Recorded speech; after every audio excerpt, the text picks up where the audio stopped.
மதுரவாயல் அருகே கூவமாறு கரையோரம் கொட்டப்பட்ட ரசாயன கழிவுகளால் சுகாதார சீர்கேடும் நோய் பரவும் அபாயமும் ஏற்பட்டுள்ளது. மதுரவாயல் அடுத்த அடையாளம்பட்டு பகுதியில் கூவமாறு கரையில் ரசாயன கழிவுகள் நள்ளிரவு நேரத்தில் கொட்டப்பட்டுள்ளன. ரசாயன கம்பெனிகள் மற்றும் தொழிற்சாலைகளில் இருந்து வெளியேற்றப்பட்ட இந்த கழிவுகளை லாரிகள் மூலம் கொண்டு வந்து கூவமாறு தரையில் மர்ம நபர்கள் கொட்டி சென்றுள்ளனர். இந்த கழிவுகள் ரசாயன வாடையுடன் துர்நாற்றம் வீசுவதால் நோய் தொற்று பரவும் அபாயம் ஏற்பட்டுள்ளது. அத்துடன் சுகாதார சீர்கேடும் உருவாகியுள்ளது.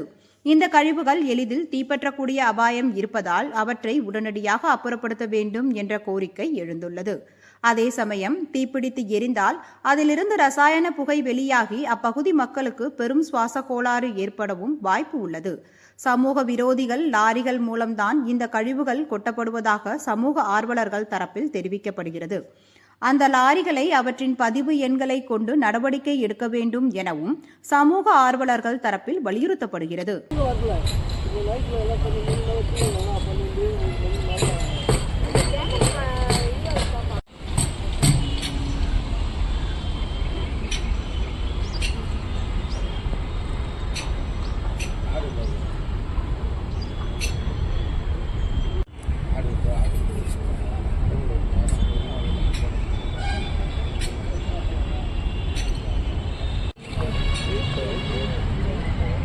Thank you.